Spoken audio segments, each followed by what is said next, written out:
Howdy all, Dean Stilley here from the official home, unofficial Grateful Dead music news, reporting on Dead & Company in Atlanta.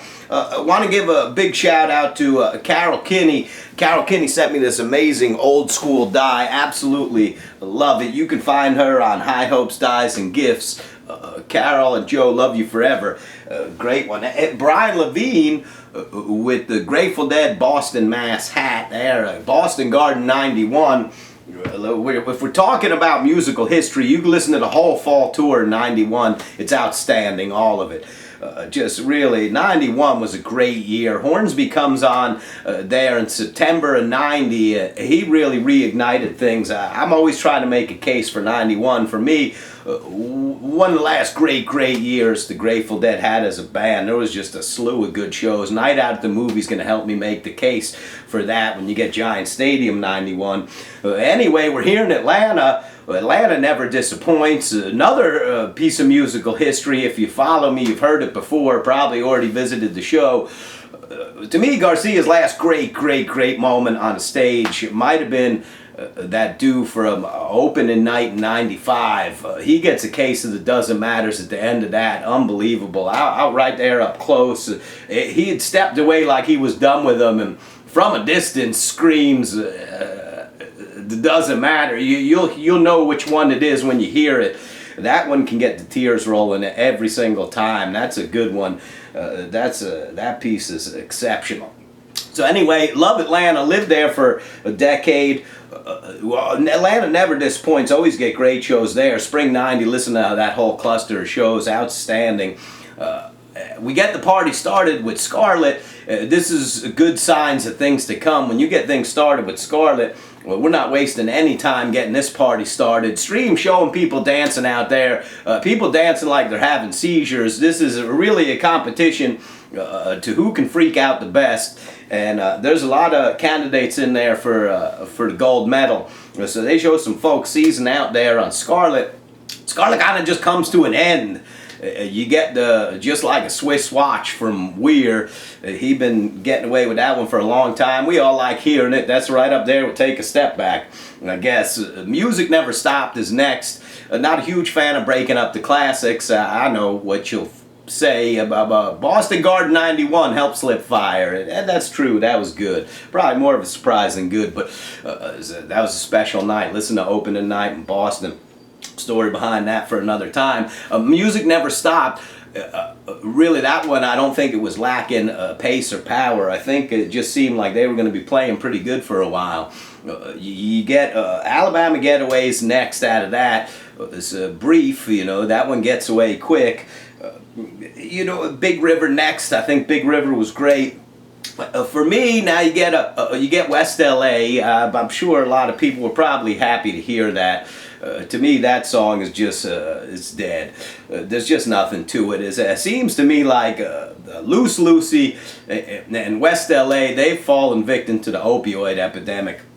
Those songs to me just have no power or punch left. They sound kind of terrible. Anyway, Tennessee Jed up next, and that one's just fine. They love that one and they play it good. You get Birdsong, and Birdsong's always going to have some incredibly interesting things. That song's full of texture and just some great stuff going on there. The band sounds good. Loose Lucy, they put there she is, poor Lucy, struggling with a habit.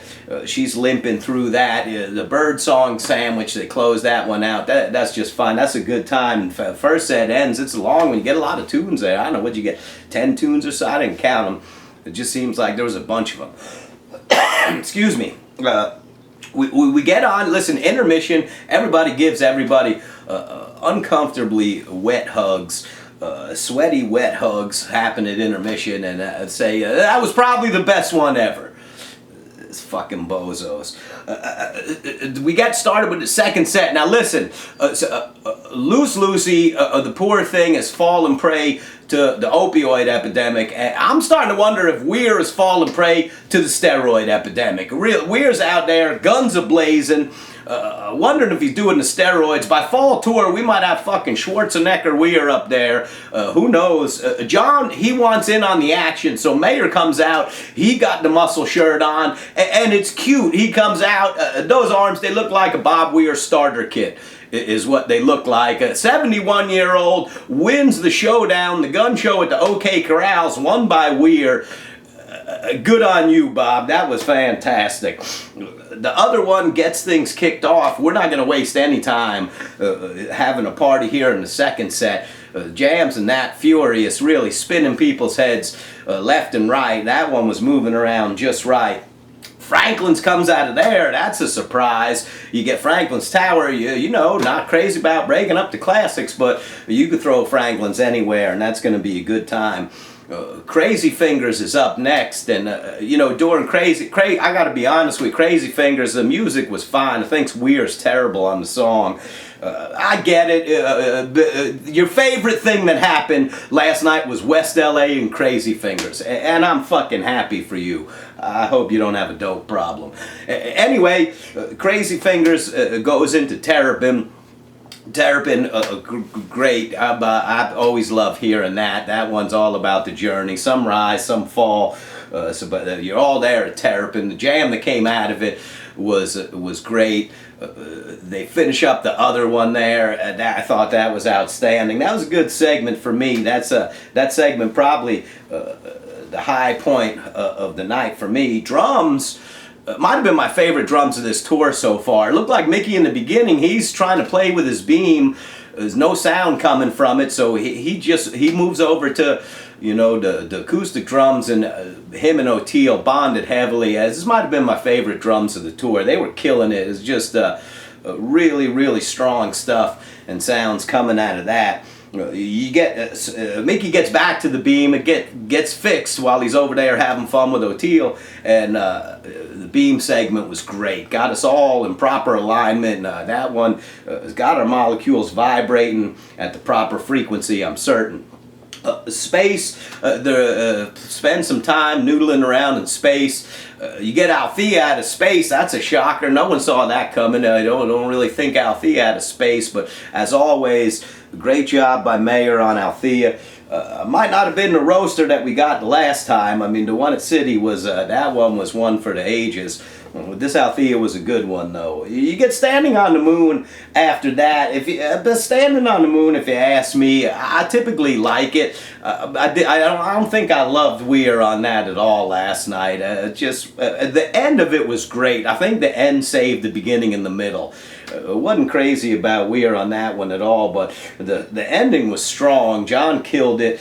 And the end saves the beginning and the middle. One More Saturday Night closes it out. I don't know, some people, they don't like One More Saturday Night on Saturday night. I think it's great. I think it's a strong closer. Absolutely loved it. I think when Weir's being Weir, he's at his best. He rocks when he's being Weir, and Saturday Night's a great example of that. Boy, he going false hard at the end of that, and that's a good time. They stop it, and then they give it another shot, and Weir has another chance to, and we all love that shit. I mean, really, that's Weir being Weir, and when he's doing that, I think he fucking rocks. Fire, your encore. Listen, there you go. You get the Fire as an encore, and it was obvious that the flames from the stage had spread to the floor. We're a bunch of hours later, and everybody's still rocking it out for that Fire. I thought it was a great way to close. It was a really strong show.